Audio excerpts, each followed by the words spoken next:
Un jour, on va arriver comme ça. Flick, il va démissionner à cause de l'incompétence de Laporta et Deco. On n'est pas prêt.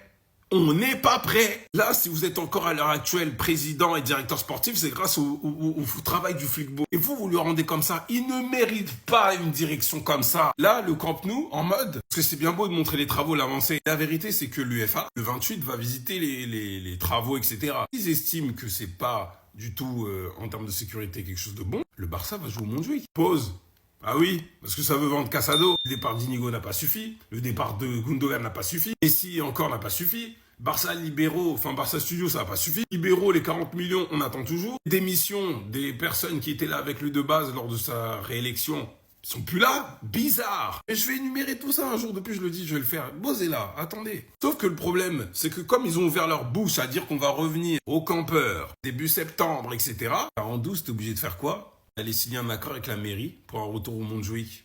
Toute cette communication, ouais, on se débarrasse du Montjuïc, ouais, Laporta, alors qu'on avait des problèmes financiers, il s'est dit, on va lancer le projet du stade. Tu engages une entreprise qui a 1 an de retard sur les travaux de base, en leur enlevant la possibilité d'avoir cette sanction-là d'un quoi 1 million par jour de retard. Une entreprise qui a quoi comme seule expérience, un stade à plus de 25-30 000 places. Je tiens à vous dire quelque chose. Actuellement, on est premier du championnat. C'est nous. On va terminer premier jusqu'à la fin de la saison. Même à la 2e place, on ne descend pas. Notez ça.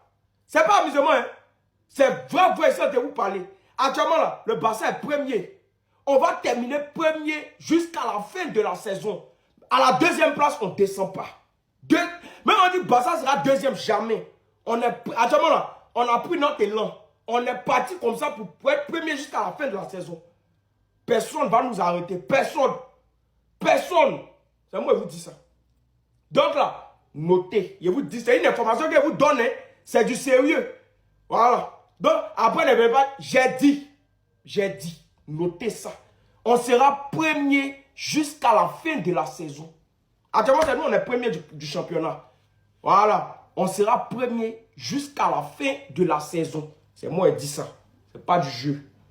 C'est pas de la blague. Voilà. Je ne vois pas qui peut nous arrêter. Je ne vois pas.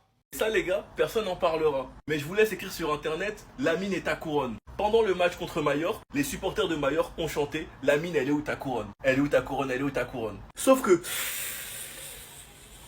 malheureusement, il a répondu quoi.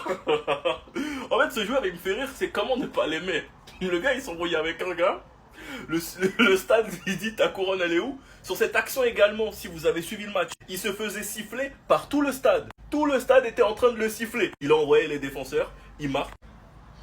Il fait la célébration de la couronne. Ce caractère ne peut pas plaire à tout le monde, c'est normal. Mais avant de juger quelque chose, il est important d'avoir tous les détails. Et je suis là pour vous l'apporter. Et tant que je serai sur cette application, quand ça concernera le Barça, je le ferai. Peu importe le joueur. Car la polémique du moment, c'est la célébration. Comme quoi il a pris le melon, que la célébration c'est un peu trop. Et les gars, vous savez tous très bien que ça rajoute quelque chose. Parce qu'il se met de la pression à lui-même. Et surtout qu'un jour, quelqu'un va lui répondre. Imaginez un match, on se mange un but, à dernière minute, le joueur il fait la couronne. Vous allez pas kiffer Crary? Ça rajoute quelque chose les gars. Certains veulent qu'il soit humble. Mais sa carrière les gars, c'est du n'importe quoi. Ta mère elle gagne un ticket pour faire une pub avec Messi. Il te lave quand t'es bébé. Il intègre le centre de formation, il fait son petit chemin. Qui aurait pu se douter qu'au 100e match de Ansu Fati, Lamine Yamal serait derrière l'image? Ansu Fati qui était le numéro 10 à ce moment-là. Et aujourd'hui, c'est lui qui le récupère. Et j'espère que comme une grande partie des numéros 10, sauf malheureusement Ansu Fati, qu'il fera trembler l'Europe et les voisins. Enfin bref, sinon vous les gars, vous en pensez quoi? Ramenez-nous sur la personne, on s'ennuie.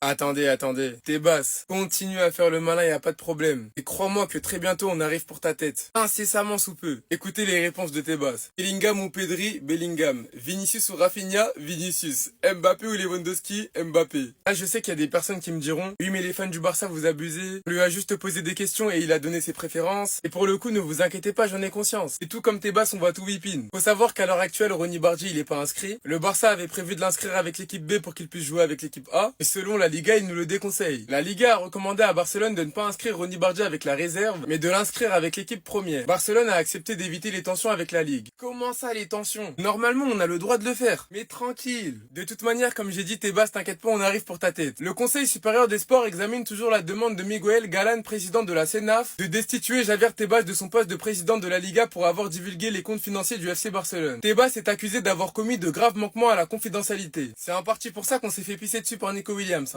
Tebas qui s'était amusé à donner des informations confidentielles à Bilbao pour que Nico Williams reste à Bilbao. La vérité, quand j'y repense, c'est vraiment une dinguerie. Bref, en tout cas, n'hésitez pas à me donner vos avis dans les commentaires, histoire de savoir ce que vous en pensez, et moi je lirai tout ça. Le meilleur centre de formation, c'est la Masia. Après, c'est Manchester City. Il y a quoi? Je répète, le meilleur centre de formation, c'est la Masia. Après, c'est Manchester City. James Trafford, joueur de l'année en D2 anglaise. Même si c'est une division inférieure. C'est un gardien de but, les gars. Un gardien de but qui a été élu joueur de l'année. Ça veut dire, rendez-vous compte de ce qu'il a dû faire là-bas déjà. Et si vous êtes trop fâché parce que la D2 anglaise, c'est pas un bon niveau pour vous, on vous ramène à la première ligue directement. Voilà. Les meilleurs jeunes de la saison. 21, Foden. 22, Foden. 24, Palmer.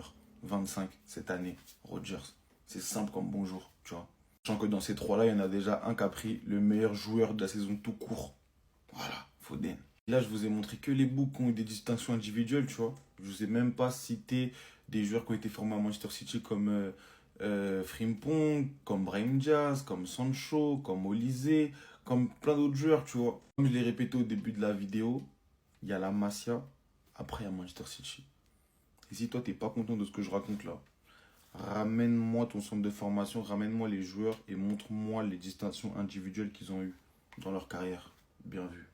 Pour avoir un coup de pouce financier, le FC Barcelone pourrait être amené à se séparer de soit Fermín López, soit Casado.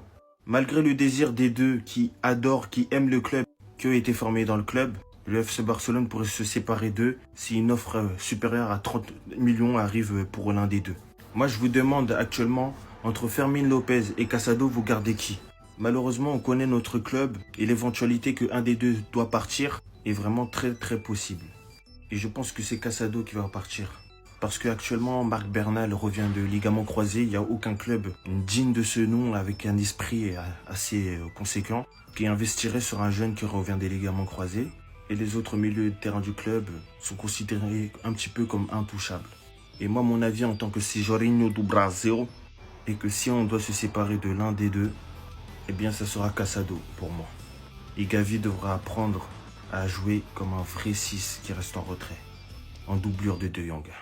C'était Jorginho do Brasil. Et n'hésitez pas à me donner vos avis sur l'affaire parce qu'elle est quand même assez casse-couille, il faut le dire. Bao.